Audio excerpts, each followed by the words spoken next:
各位朋友，大家好，我係營養師媽媽 Priscilla，歡迎大家嚟到我哋嘅 YouTube 直播啦。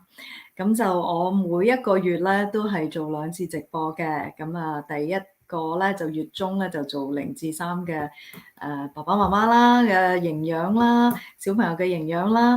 咁月底呢一次咧就係講一啲保健嘅話題。咁咧今日咧我哋係會講血糖高。咁之前咧我係講過尿酸高啦、膽固醇高啦、三酸甘油脂高啦。咁呢啲題目咧，如果大家未睇過嘅話咧，咁就之後可以去翻去睇嘅。咁如果有啲咩題目咧，大家係有興趣知道嘅話咧，咁你可以喺留言度話俾我知啊。咁再一次歡迎大家啦，係大家好。大家好啊，早晨啦，係啊，香港係早上嘅時間啊。你好啊，Happy 係咁啊，見到大家我都好 happy 係。咁我咧就歡迎即場睇嘅朋友啦，你哋有啲咩問題嘅話咧，記得留言話我知。咁你如果你願意嘅話，你可以話俾我聽你喺邊一度睇嘅啦嚇。咁就即係有時候我見到好多國家嘅即係都有朋友喺度睇緊，咁咧呢個係我嘅一個好大嘅鼓勵嚟嘅。咁事後睇翻重播嘅朋友咧，咁咧都係歡迎你嘅。咁我哋咧就會事後咧就係開即係整翻個中文字幕㗎。咁咧就大家咧就如果係唔識聽廣東話嘅，或者唔係太叻嘅，咁都可以事後睇翻即係中文字幕啦。不過呢個我哋都需時要好幾日去做嘅。咁同埋咧我哋都會有 time stamp 啦。time stamp 咧其實喺嗰個説明文嗰度咧就話俾大家聽，去到邊個位咧我係講啲乜嘢嘅。咁專係方便俾大家話，你嘅前面講得太長啦，可唔可以快啲入正題啦？嗰啲我呢部分我一定要講嘅，因為係要預備俾一啲即係有唔同嘅需要嘅朋友啦。歡迎你啊，Toronto 嘅朋友，有英國嘅朋友啊，係啊，歡迎你，係多謝大家去收睇。咁咧就如果你有啲咩題目咧係想知道嘅話咧，咁你都話我知啦。咁咧我都即係好樂意咧，就聽大家嘅意見。想聽啲咩題目嘅嚇？我下個月咧，因為咧係聖誕節同埋新年啊，我就未必係星期五晚啊。咁我咧會可能提早少少咧，就另外一個時間直播嘅。咁如果你有睇開我直播，你又唔想 miss 上現場聽嘅話咧，咁你都留意我個即係社群區嗰度啦嚇。咁我都會預先話俾大家聽嘅。好，咁就歡迎大家先。咁就如果大家咧係未訂閱我嘅頻道，就歡迎大家去訂閱啦。咁咧我就每個星期咧都暫時係上2條片嘅。咁咧就星期4就係嗰條咧就係香港時間星期4嗰條咧就係講一啲健康嘅飲食方法啦，健康嘅食物啦，另外星期6嗰條咧，咁我通常都會係想針對翻0至3歲嗰段時間 BB 啊、媽媽啊、成個屋企嘅需要嘅。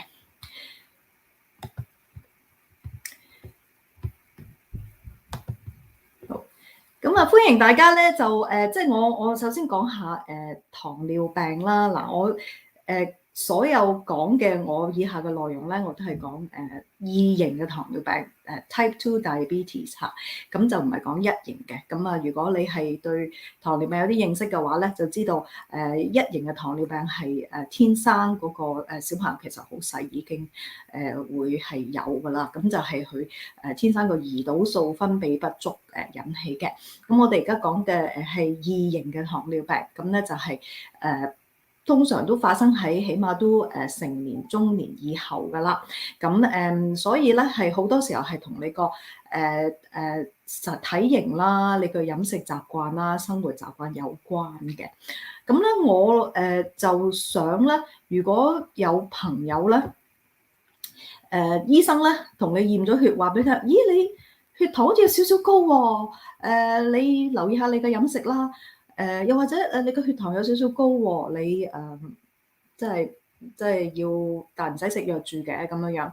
咁你可能研究下，你會唔會係已經係墮入呢個叫糖尿病前期嘅呢一個界別啦？嚇嗱，咁糖尿病咁好多時候就驗血咁樣去醫生就作出一個診斷啦。咁佢可能驗你個空腹啦嘅血糖啦。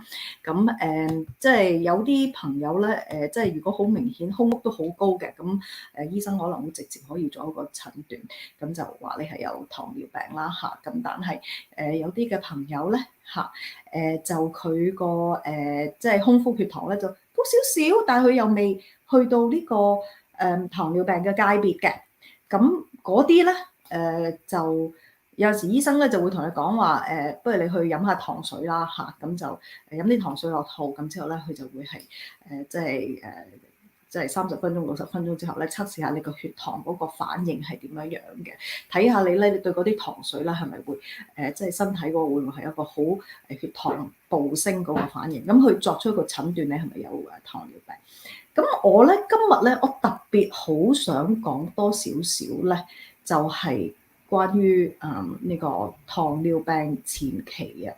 又或者你有少少血糖高，但係你未開始食藥嘅朋友，我特別好想同大家即係講咧，就係你係喺一個好關鍵嘅時刻，你對自己應該要嚴格一啲，就係控制你嘅飲食，去幫你咧係可以逆轉你嘅糖尿病嚇。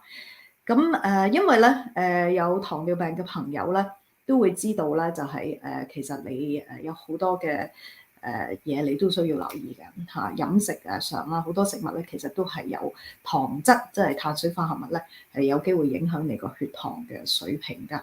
咁嗰個係一個好長時間需要管理嘅。咁但係你如果係喺一個糖尿病前期，即係你喺一個啱啱已經高少少，又未去到你即係自己糖病嗰個關鍵嘅時刻，就係好重要，你就需要真係對自己嚴格一啲嚇。咁我自己近時做好多即係醫生轉介啲 case 啦，其實我見到呢一類型嘅朋友咧，我就要對佢嚴格一啲，亦都鼓勵佢嚇。嚇，多謝大家嘅問題，我等陣會一次過答嘅。多謝你係好，咁咧就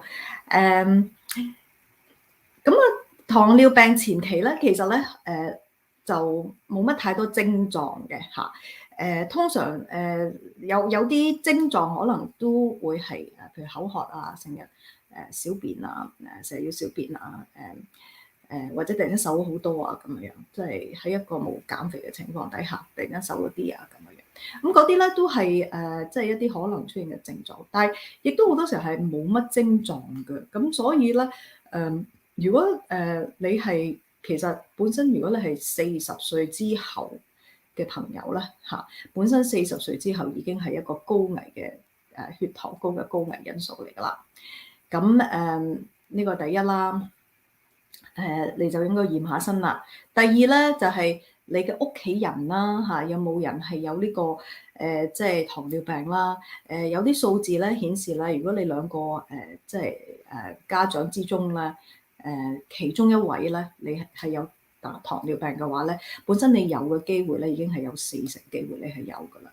如果兩個家長都有咧，基本上係去到即係8-9成機會你都係會有㗎。咁呢啲嘅朋友咧，其實早啲咧就定期咧就驗下你自己嘅血糖，咁作一個預防咯嚇。咁就如果你係女性嚟講咧，如果你本身係曾經懷孕嘅時候係有呢個妊娠糖尿病咧，本身你之後有糖尿病嘅機會亦都會係高一啲嘅嚇。又或者你係生產個 BB 係你生嘅 BB 咧係超過4公斤重嘅話咧，本身都係一個高危嘅因素啊嚇。咁同埋本身有多囊卵巢症 PCOS 嘅媽媽啦嘅女性啦嚇，即係一種婦科病嚟嘅嚇。咁本身咧都好多時候出現有胰島素阻抗嘅問題。咁等陣我會講係啲乜嘢。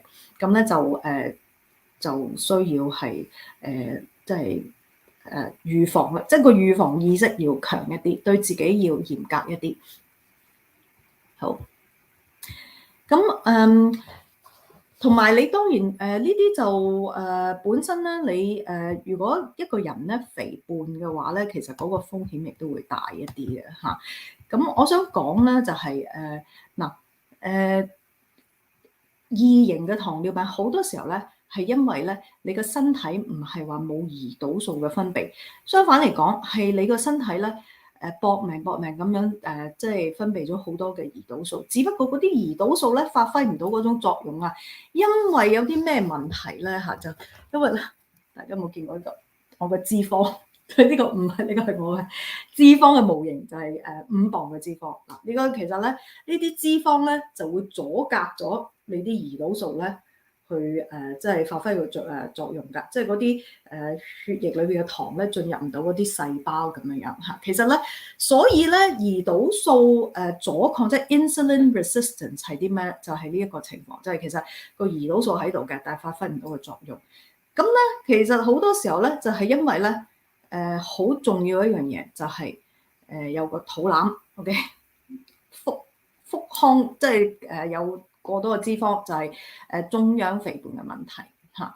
咁就我哋即係中國人嚟講，即係東方人嚟講咧，有肚腩咧係特別嚴重嘅個效果，因為咧即係有啲研究比較過，即係比起西人啦，即係其實佢哋個 BMI 咧可以高啲，佢哋都未必咁快產生。即係如果佢哋即係都冇咁快會產生呢啲血糖高啊，好多嗰啲問題。但係我哋東方人因為成個體型啊係矮啲啊，咁你有個肚腩咧，基本上咧個胰島素阻抗咧就即係好容易會發生，咁就其實會形成呢個糖尿病。所以嗱，其實呢個又係好大家好重要嘅，就係留意自己嗰個腰圍 ，OK， 定期度下 ，OK，唔好用你條褲嗰個褲嗰個腰圍去做一個嘅標準，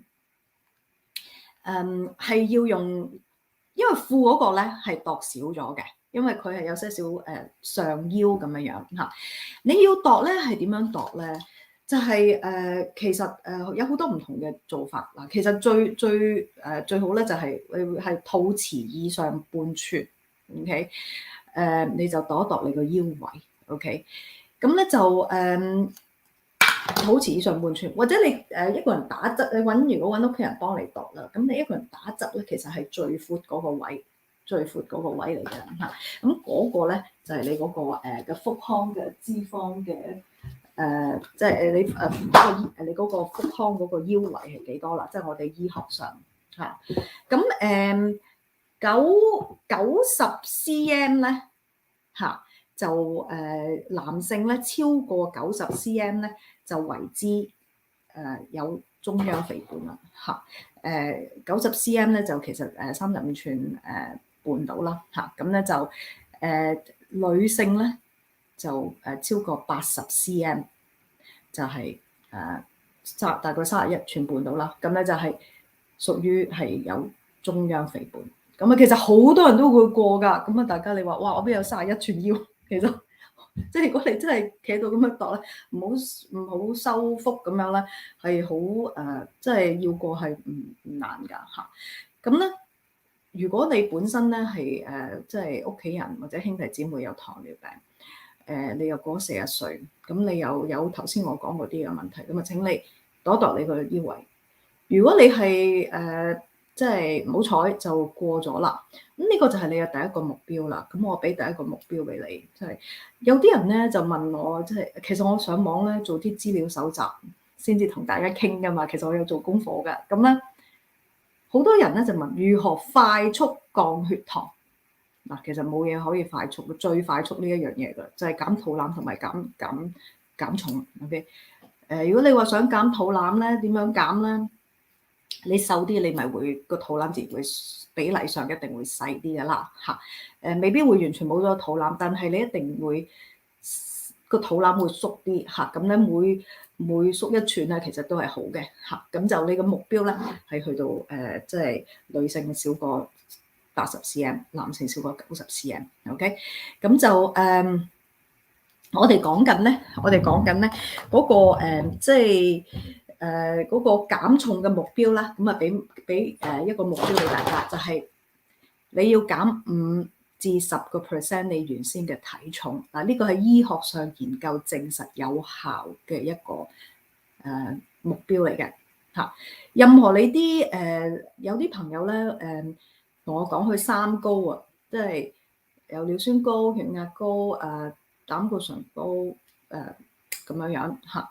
其實咧，當你係瘦啲嘅時候咧，好好嘅，一做咗呢樣嘢咧，你只要達到幾樣嘢都好返，因為你身體開始得到嗰種調整啊，個內裏。所以咧，我會鼓勵大家啦，咁咧就可以即係用你首先你問下你自己係咪過重先嚇？咁如果你係過重嘅話咧，你係好大機會，你嘅血糖咧會因為你減咗啲體重咧而係得到改善嘅嚇。咁就5至10% 你原先嘅體重。舉個例，你係女性嚟講，你係150磅，咁你嘅目標咧起碼要減7至15磅。OK， 雖然減咗7至15磅咧，你未去到你嘅理想體重，但係你會見到咧，你嘅血糖已經係有改善。你有血壓高嘅，你血壓高應該有改善嚇。咁啊，呢個咧係減低你個胰島素阻抗嘅一個好重要同埋好有效最快噶啦，真係。咁啊，因為咧，其實你唔減肥咧，我哋咧就係你瘦唔到嘅時候咧，其實你就算你嗰餐食得好健康，好符合嗰啲降血糖嘅飲食嘅原則喎，但係你都係嗰段時間你就好，但係你唔即係跟得好咧，其實你個血糖又好容易翻上去。其實呢個係一個最治本嘅一個方法嚟嘅。好，咁咧就減少少體重，如果係重嘅話嚇。我順便講一講啦，嗱其實咧如果你係糖尿病前期咧，糖尿病前期嘅朋友咧，我有陣時咧就會同我講咧等我去到嚴重啲先開始戒口啦咁樣樣。我千祈唔好啊，咁樣因為你咧其實血糖高咧，其實你又唔知咧，你又冇去驗咧，到佢可能已經係開始影響緊你身體嗰啲各樣嘅器官㗎啦。咁大家我唔想嚇大家，不過即係對於啲糖尿病前期嘅朋友或者血糖有少少高咗少少嘅朋友啦，咁其實請你努力咁樣，你譬如呢啲咧，即係眼部啊嗰啲即係血管啊，咁其實都可以影響到腎啦嚇，咁就嗰啲血管啊，其實血糖高咧係會增加心血管病患嘅機會1倍嘅嚇，咁就如果咧醫生咧叫你係食藥咧。咁你都係要食藥㗎嚇，咁任何嘅藥物咧，醫生叫你食都要食㗎嚇。咁不過咧，但係飲食咧就點都多少都會係有啲幫助㗎嚇。咁就同埋咧，因為我哋之前講嘅血壓高啦、血糖高啦、血脂高啦嚇，咁呢啲咧全部都係，如果你每樣高少少咧，其實對你個身體嘅影響係可以好大㗎嚇，咁就唔係話每樣高少少即係咁樣，其實係每個都係一個高危嘅因素咯嚇。咁所以咧我咧係一個其實係好鼓勵大家即係食嘢有種彈性嘅一個人嚟嘅一個營養師。不過咧，即係但係呢個階段咧，其實大家要對自己嚴格一啲嚇。好。我哋講下咧，降血糖嘅飲食原則啦。咁我咧就大家可能都有啲基本嘅認識啦。咁啊，第一就係所有甜嘅加咗添加糖嘅食物咧，都可免則免㗎啦。咁咧就去即係糖啊、蛋糕啊、飲品啊咁嗰啲就因為基本上你個血糖會升得好高嘅嚇，嗰啲食物咁就呢個好基本要做嘅啊。咁但係唔代表你做咗呢個咧，你個血糖咧就即刻一定會好。第二咧就係你需要控制一啲複合嘅碳水化合物啦，即係簡單嚟講咧，就係一啲唔甜嘅但係唔甜，但係都係糖質嘅嘢啦。咁啊，通常其實簡單係嗰個澱粉質啦嚇，或者即係果糖啦，果糖都甜啦。果糖係應該要食嘅，直至血糖高嚇。等陣我會講下有啲咩嘅生果或者蔬菜咧，其實糖尿病患者可以食嚇。我都睇到你哋嘅問題啦，其實咧我就稍後會答嘅。早晨啊，你好好。咁就譬如飯粉麵啦、麵包啦，咁嗰啲咧都係要食嘅嚇。咁就唔好完全唔食。咁就譬如我有啲見嗰啲糖尿嘅病患者啦，咁佢哋可能係好怕食飯啊，完全唔食啦咁樣樣，咁佢會變到食到好多餸咯，食到好多餸其實有陣時仲肥過你，即係你食少少飯就食少啲餸咯嚇，咁變咗你控制唔到個體型，咁你就變咗你個胰島素阻抗得唔到改善咯嚇，咁所以咧少少嘅澱粉質咧係需要嘅，不過咧就越全穀越好。咁我都分享過啦，其實我而家都少食白飯嘅嚇。咁啊，因為而家真係好多即係講過中國人咧，其實即係食好多米飯咧，其實嗰個即係因為白米咧，會攞走咗嗰層穀糠，咁都會變咗好令個胰島素係變到好低即係高 GI 嘅食物咯。咁我等陣會講下，有某啲片大家可以睇翻，咁去點樣跟一個降血糖嘅飲食嘅。咁啊第三啦個原則啦，就你要食好多嘅纖維素嘅食物，因為纖維素咧係第一係幫助體重管理啦，第二咧就係會亦都會係對嗰個血糖控制咧係會有啲幫助嘅嚇。每日食好似頭先白飯同埋糙米飯咁樣去比較啦。你凡親加咗糙米，因為佢有少少纖維咧，佢個血糖食完你個血同等份量去比較，你血糖嘅升幅咧會係糙米飯冇咁犀利㗎嚇。咁佢都會升血糖，但係冇咁犀利嘅。OK，咁就其次嘅，其實咧就你話即係肉類飲一般其實健康，其實降血糖飲食即係糖尿病患嘅飲食嚟講咧，係一個健康飲食嚟㗎。其實同我平時咧教即係點樣去食得健康咧，其實個比例好相近。咁我會鼓勵大家啦，如果你可以個別見下營養師係最好，我好鼓勵大家去見下營養師，因為佢會好按住你個需要咧係俾啲建議俾你嚇。但係如果唔係嘅話，其實有啲影片咧，譬如我有個低 GI 飲食嘅影片啦嚇，我會喺度為緊翻個卡上去嘅稍後。咁咧就其實咧一個低 GI 飲食咧就係適合一個糖尿病患者嘅一般性嚟講，因為低 GI 咧 GI 係一個升糖指數啊嘛，即係你嗰樣食物咧，其實佢個升糖指數越高咧，食完嗰個血糖嗰個幅度越大，所以你多啲食一啲低升糖指數嘅食物。咁嗰個影片會有講嘅，咁啊大家可以有時間去睇一睇嚇。咁我咧就咁我逐樣食物同大家分享點樣去即係揀唔同嘅食物咯，好唔好啦？不過首先咧就係其實咧糖尿病最難，糖尿病嘅飲食咧最難嘅地方咧就係其實係佢個你大概有個概念，每一樣咧你可以食幾多份量咯嚇。唔係話其實樣樣都可以食啊，簡單嚟講就生果你可以食，肉你可以食，飯你可以食，但係你樣樣要大概要知道要可以食幾多，同埋你啲嘢啲碳水化物要即係攤翻即係勻佢咯，即係唔話一餐食得好多糖質，但係另外一餐就即係又冇乜咁樣，呢個係營養師可以同你 plan 嘅嚇。係，hello，係嚇，多謝阿 Paul 嘅問題，咁我稍後會答係啦。咁講下呢個高血糖咧，食啲咩嘅穀類先嗱？首先咧，飯粉麵頭先講過啦，就係一定咧係要揀一啲即係全穀嘅全穀嘅食物啦，全穀類啦，咁就即係你嘅即係盡量食紅米飯啦、糙米飯啦。咁咧其實越粗咧就越你個升糖嘅幅度咧就會低一啲嘅。咁當然亦都會講個份量啦嚇。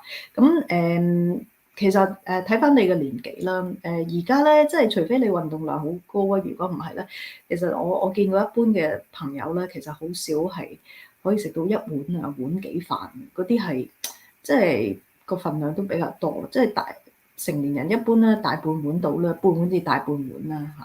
咁啊睇翻，當然視乎你嘅運動量嘅。如果係比較後生啲有運動量嘅朋友，你可能去到大半碗一碗啦。咁啊，你可以選擇嘅譬如即使你食意粉嘅話，意粉都可以揀全穀啦。你可以但係粉麵之間咧，意粉個 GI 就比較係低一啲嘅嚇。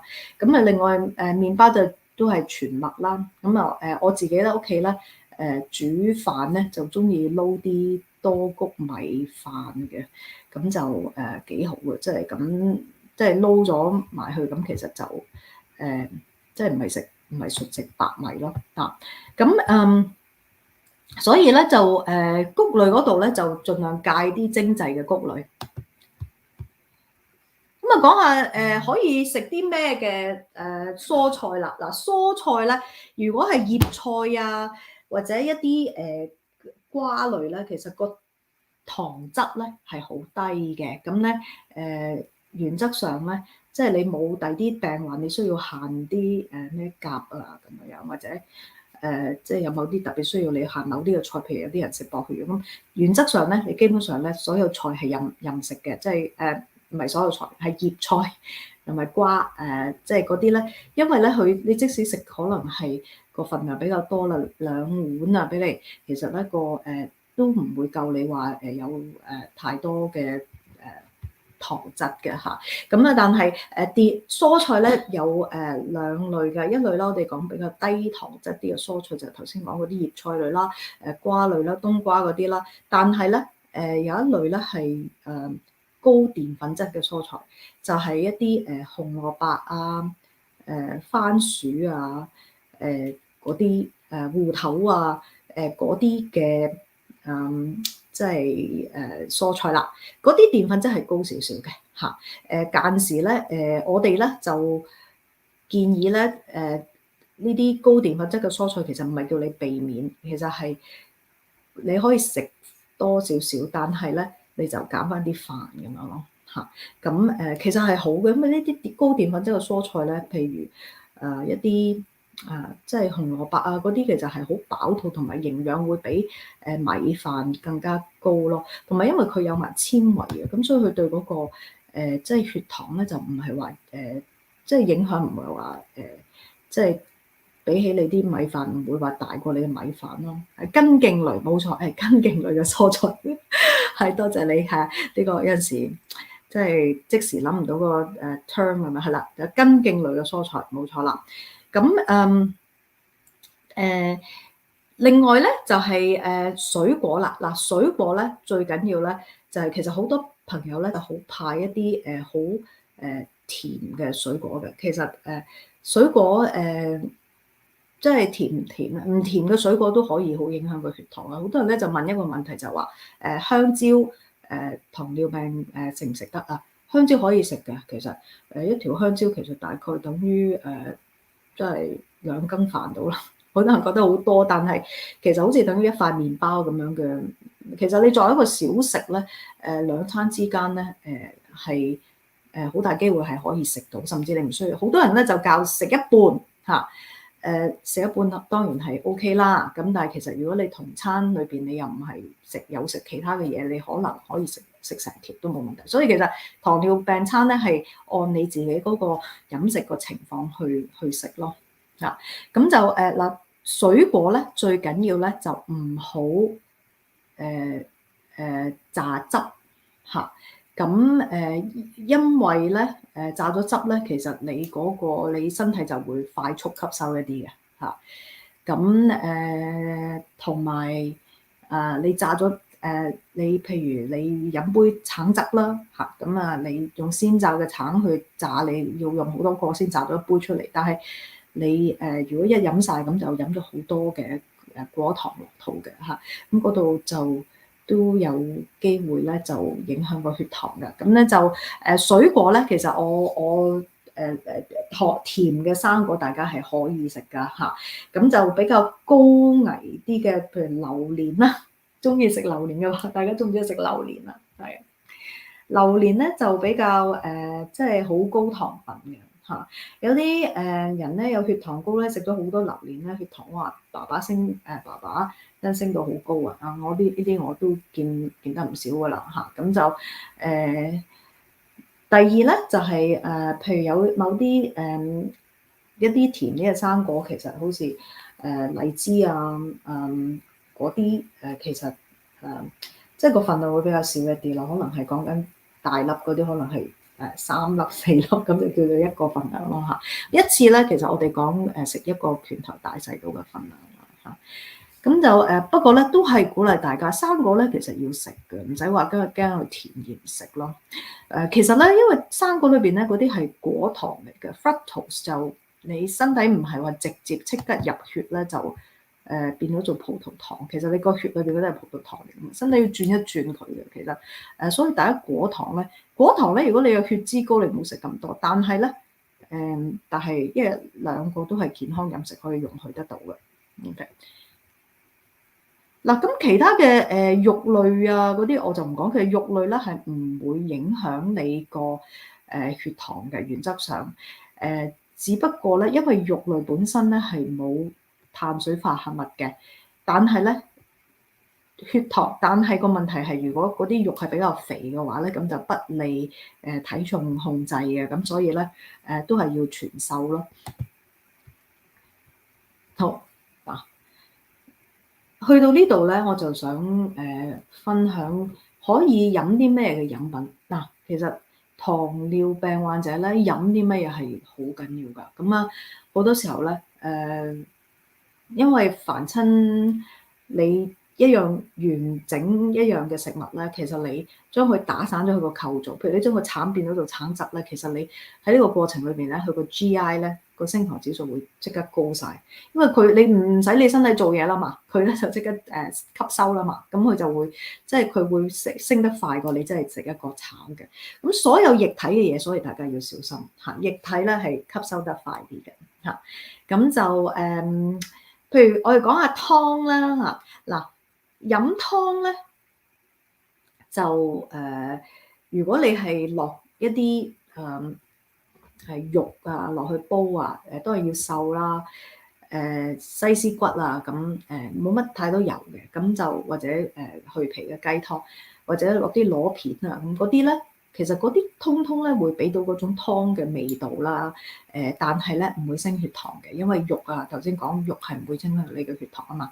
但係你放嘅另外嗰啲蔬菜嘅料咧，其實好多係有糖質嘅，譬如紅蘿蔔咧，譬如紅蘿蔔湯咧，或者南瓜湯咧，其實你就咁食個紅蘿蔔，我覺得又唔係太擔心喎嚇，因為你。但係如果你點解咧？因為你可能食幾件你都俾到你個飽感，但係你如果係攞好多個紅蘿蔔去煲湯咧，其實分分鐘好多啲糖喺嗰個有唔少嘅我哋見過嘅糖尿病患者佢哋飲完呢啲湯咧，有陣時嗰個血糖會升得幾高，因為中式嘅湯有陣時會煲到好濃啊，好有味啊咁樣。其實嗰啲湯有陣時都有唔少嘅碳水化合物咯。咁所以係根莖類嘅湯水咧，嗱我唔係叫大家唔飲，不過咧留意下你飲完嘅反應係點樣樣。如果你係有定期即係篤手指嘅習慣咧，即係自己屋企有血糖機啦，咁就有陣時飲下呢啲湯，飲完之後即係其實即係比較下即係個血糖會唔會高好高咁啊？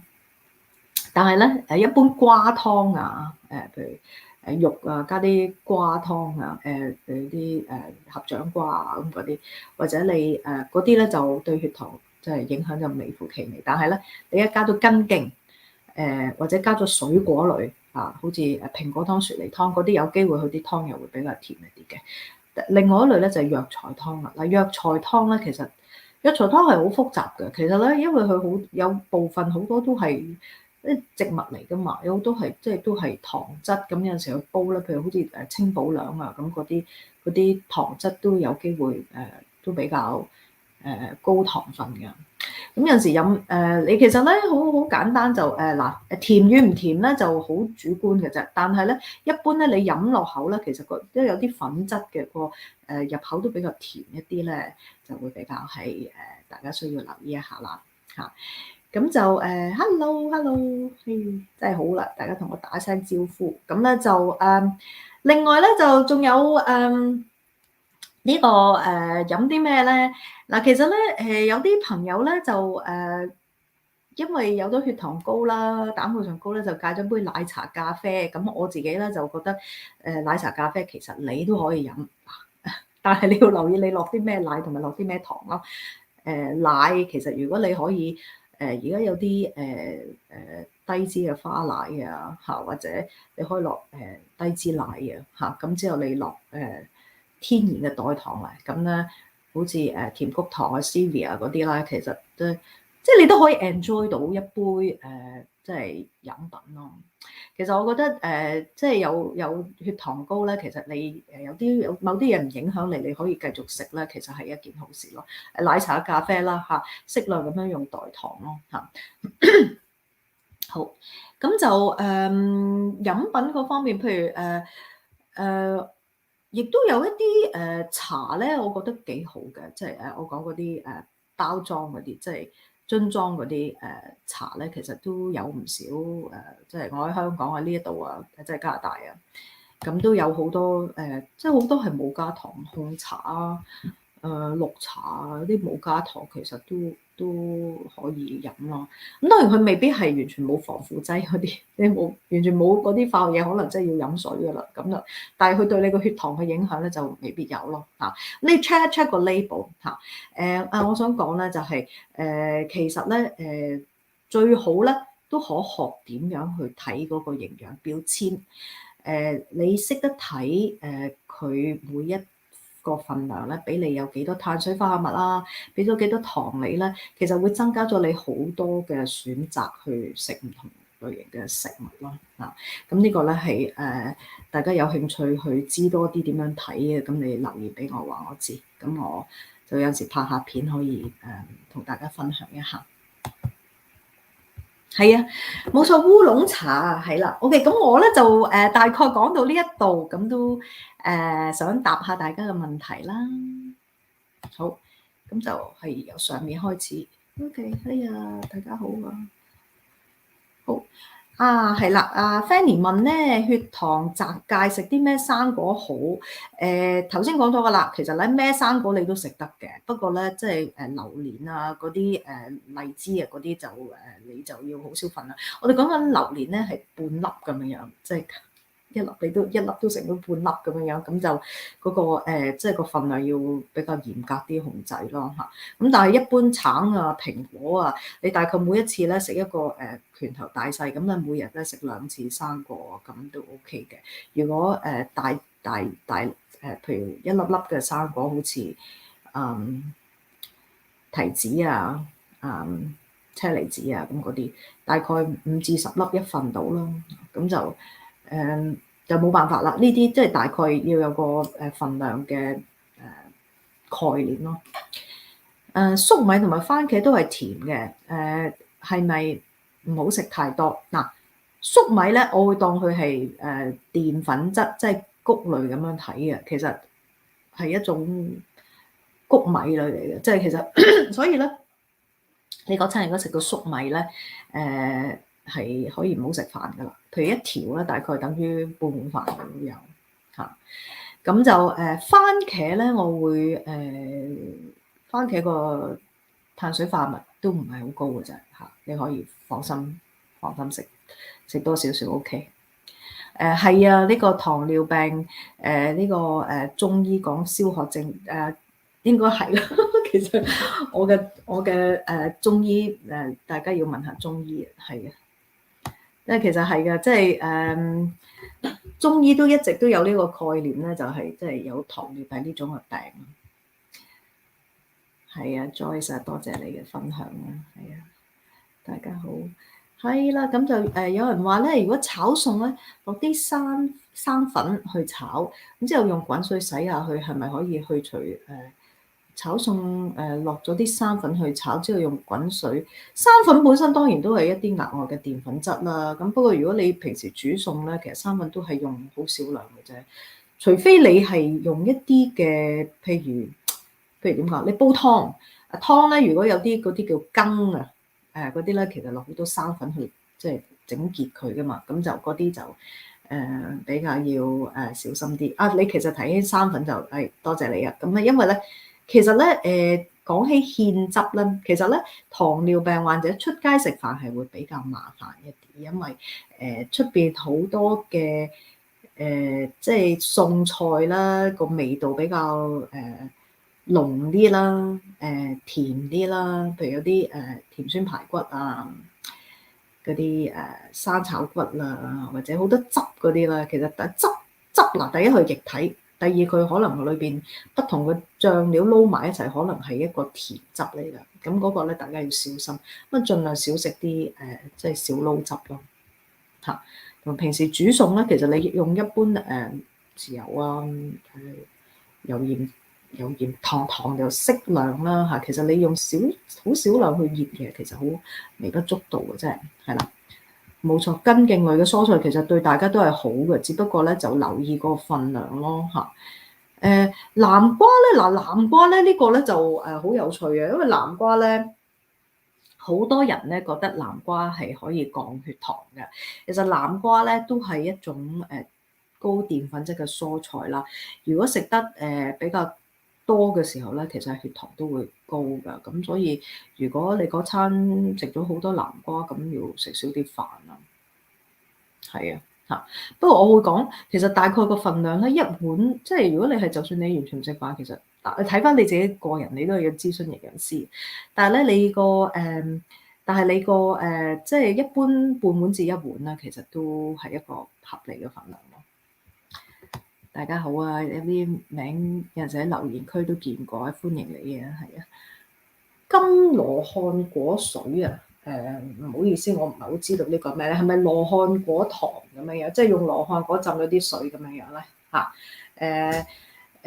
羅漢果糖咧，你大家知道羅漢果糖咧其實近年嚟係一種幾流行嘅天然嘅即係代糖嚟嘅。其實即係如果你問我關於羅漢果，我只可以答到話其實少量都可以用嘅嚇。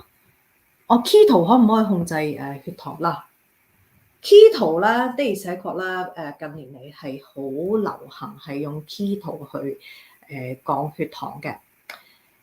咁啊嗱，呢個係一個好複雜嘅問題。的而且確好多人咧用咗 keto 嘅時候咧，其實即係生酮飲食啦。大家知道 keto 係生酮飲食咧，就係你係要嚴格限制你個糖質嘅攝取，咁就去到咧好低㗎啦，即係都係講廿 gram 或以下咁樣樣，係講緊你係唔可以食任何即係你食嘅水果嘅份量或者種類係好少㗎啦。牛油果其中係一種 keto 嘅一種多食嘅一種嘅生果嚟嘅。但係你好多譬如你橙嘅咁，你每日可以食到兩個，因為兩個橙已經過廿 gram 㗎。係啊，咁你但係咧基本上好多人咧近年嚟係用 keto 係可以控制到個血糖。我唯一咧就係覺得如果你係即係考慮用 keto。去控制你個血糖嘅話咧，就揾營養師跟下。我自己覺得咧 keto 咧，因為你係佢控制到個血糖嗰個效果係嚟自嗰個人瘦咗。OK，所有嘢咧，其實就算你唔用 keto，你用第啲方法，你瘦咗，你個血糖亦都會得到改善。咁就未必係因為傳言係因為 keto 嗰種飲食方式嘅緣故咯。大家明唔明我意思啊？所以我自己覺得，即係你問我 keto 我做唔到，因為我好中意食生果同埋蔬菜嘅，即係嗰啲限制都比較對我嚟講係唔會持久得到咯。咁但係有興趣試嘅朋友咧，請你揾佢營養師同醫生去問下。好，咁咧就sugar alcohol replace 砂糖或者其他糖係咪可唔可以啊？係，我多謝你呢個問題，呢個問題係非常之好嘅。嗱，sugar alcohol 咧，即係糖醇咧，咩 xylitol 即係賽洛陀啊，sorbitol 啊，好多咩陀嗰啲即係嗰個英文字係 OL 尾，其實係嗰種嘅係一種代糖嚟嘅。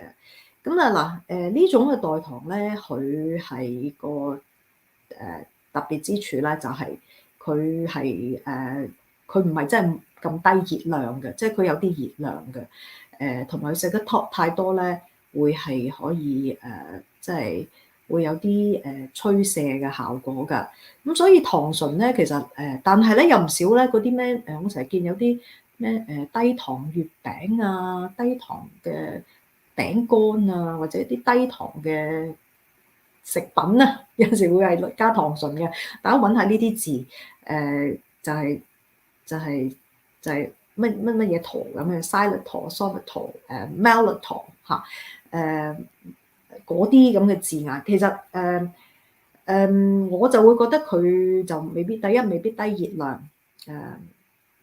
但係即係適量食下就可以嘅嚇。但我覺得而家咧，譬如你話stevia 啊，即係嗰啲甜菊糖，其實都即係又可以用嚟焗啦，又可以用嚟做咩？咁我覺得嗰個會係一個好啲嘅選擇咯。食藜麥當飯係可以嘅嚇，咁藜麥飯咧就本身就你個份量起碼咧可能都要即係起碼要有1/3碗咯，睇翻你本身個飯量係幾多咯。咁你食少量藜麥都得嘅嚇，但係如果你食得太少啦，譬如一兩斤，咁佢俾你嘅碳水化物真係太低啦，低到你可能好容易會稍後會肚餓咯。啊，咁所以係可以嘅原則上嚇，但好貴喎，藜麥當飯餐餐藜麥都幾貴嘅嚇，其實can okra 即係嗰隻叫 okra，我知突然間有冇人可以俾個中文俾我？我知你講 okra 咧其實係一種菜嚟嘅啫嚇，基本上咧就都幾有營養嘅一種嘅蔬菜嚇，咁咧就可唔可以降血糖咧？基本上咧佢應該對你個血糖咧就唔會話大幅咁樣即係升高嚇，因為佢其實會比較高纖噶嘛嚇，咁佢就唔會話咁即係佢 OK 嘅，但係我唔會鼓勵你即係我唔會鼓勵食好大量，係諗住佢可以降血糖咯嚇。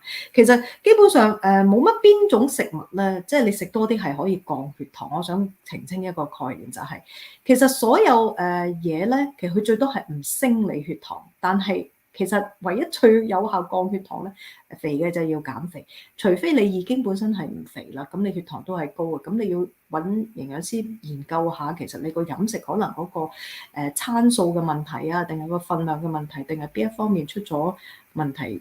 即係即係血糖唔控制得到咯嚇。係啊，秋葵，哎呀，多謝你，秋葵係啦。唉，有陣時我即係我日頭咧，其實講英文啊，咁啊夜晚有陣時轉即係諗唔到嗰個英文字係，即係中文字係啲乜嘢？咁唔該晒。咁有冇啲咩問題想問我咧？今日都幾多朋友嚟睇呢個直播，咁咧我咧就再想長氣講多一次啦。嗱，其實咧各位朋友啊，我即係呢一啲嘅直播咧，都係俾下啲簡單嘅資訊俾大家啦。咁啊，如果你個別咧即係控制血糖咧，或者你啲藥物點樣啊，咁其實始終都係需要諮詢營養師或者醫生嘅意見嘅嚇。咁咧如果咧你即係我就有時有啲即係觀眾咧問我可唔可以見佢哋啦。其實大家知唔知譬如營養師見 client 都有啲限制嘅。譬如咧，我喺 BC 度見咧，我係唔可以見Ontario 嘅客嘅。大家知唔知啊？因為我個牌係 BC 嘅，咁所以咧我真係會有好多限制啦。不過咧，如果大家咧有興趣咧，我咧就諗住下一年年頭咧就係設計一個專係針對三高嘅一個用我20年嘅臨床經驗去設計一個3高嘅一個即係飲食嘅課程。如果大家有興趣嘅話，你俾啲鼓勵俾我，因為我真係好忙。如果你有足夠嘅朋友話俾我聽咧，你有興趣去參加，即係有興趣呢啲咁嘅即係 DIY 嘅飲食課程嘅話咧，咁啊，你留言嗰度話我知啦。咁咧，我有足夠嘅朋友話我知咧，我就去設計一下。好，咁咧就請問係咪好多滑潺潺嘅菜咧都係有益？滑潺潺嘅菜咧，呢個就一個好嘅問題嚟嘅。我就未睇過啲研究係點樣去即係講呢方面。咁其實咧有陣時蔬菜裏邊咧，你見佢有唔同嘅口感啊，唔同嘅味道啊，唔同嘅顏色咧，其實都係蔬菜佢裏邊咧一種天然咧嘅一種嘅唔同嘅有益嘅物質嚟嘅。我自己覺得佢滑潺潺應該佢有滑潺潺嘅抗氧化物質嘅好處喎。係啊，好，咁咧就最後啦，最後問下大家有冇問題想問我咧？多謝你啊，係啊，多謝大家嘅支持啊，係啊。咁就請大家唔好叫我講普通話，我叫我繼續講廣東話，做我嘅廣東話嘅頻道㗎。OK，咁啊多謝大家收睇。咁我下個月咧就因為咧係聖誕節啦、新年啦，咁所以咧我就應該會可能改另外一個時間咧就做直播嘅。咁如果你有睇開我直播想現場參加嘅話，就請你密切留意啦。OK 啊，我分享埋呢個先，同大家 say goodbye 啦，好唔好？阿 Mandy 咧就係分享下，咁就你個老爺咧係食幾款嘅藥嘅糖尿病患者，咁咧佢中意食火龍果啦嚇，咁咧就舒緩呢個腸胃不適，就係食最多食半個好，再建議佢咧飲脫脂奶加奇亞籽幾好啊嚇，咁咧其實係嘅，大嘅生果咧香蕉又好火龍果啊，咁總之大過呢個拳頭噶啦，起碼咁其實咧都一般嘅營養師都會建議切開一半咁樣去食嘅嚇，咁就加係咪建議佢同餐再飲啲脫脂奶奇亞籽啊？幾有營養啊嚇！呢個建議嚇，咁就飲奶係啊，其實飲奶都可以飲嘅糖尿病患者，咁大概一杯奶嘅糖質咧，咁大概都係即係一羹飯嘅一湯羹飯嘅血糖度咯嚇。鮮淮山咧就可以多吃，糖尿病患者冇嘢可以多吃，除咗蔬菜嚇、葉菜類或者一啲即係冇加根莖類蔬菜嘅湯啦嚇，譬如菜湯、西瓜湯嗰啲飲多啲冇問題。鮮淮山因為佢本身都係有糖質嘅，咁所以其實我會當佢根莖類嘅蔬菜去睇咯。咁如果你同一餐咧，其實你食咗半即係最多半碗咯，即係減少少飯咁樣。低糖奶粉係咪適合糖尿病患者啊？要睇下咩叫做低糖奶粉啊？係咪啲營養奶嗰啲啊？係咪啲營養奶之後寫住低糖咧？嚇，因為如果你講緊一般唔係即係藥廠出嘅，一般即係超市買嗰啲即係奶粉啦，奶粉佢本身咧就其實你按照佢嘅標準沖出嚟咧，就都係即係大概係10克嘅糖到啦嚇，咁就個糖就唔係好高嘅啫，除非你話邊啲係高糖嘅奶咧，就係一啲即係朱古力奶啊、士多啤梨奶啊，即係加咗糖嘅奶咁。係咯，咁如果我就除非你本身你係食唔到嘢，要好增重，咁你需要補充營養嘅，咁有啲人士真係需要嘅，咁佢可能咧就又係對佢有同時要控制血糖啦，咁可能係有一啲譬如藥廠出嘅一啲營養奶，咁佢有陣時可能係低糖，但係佢又可以同時補充營養嘅，咁就要按嗰個人嘅需要啦。餐與餐之間係咪起碼4小時？咁原則上係嘅嚇，咁就你分隔開佢，咁你身體咪可以有機會係即係處理咗你之前嗰餐嗰啲嘅食物咯。咁呢個原則上係嘅嚇。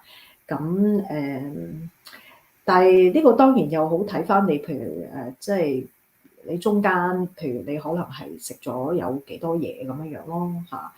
咁譬如你可能晏晝淨係食咗，可能你下午茶淨係食咗一塊食咗一塊麵包麥包，咁冇第二啲嘢啦。咁你可能3個鐘後你食嘢都冇問題嘅，係嘅。呢啲因為佢哋一般性嘅建議，都係咁樣會建議嘅。個別情況就要睇下個人點樣食嘢法。好，咁就我就講到呢度啦。咁啊，好多謝大家收睇啊，係啊。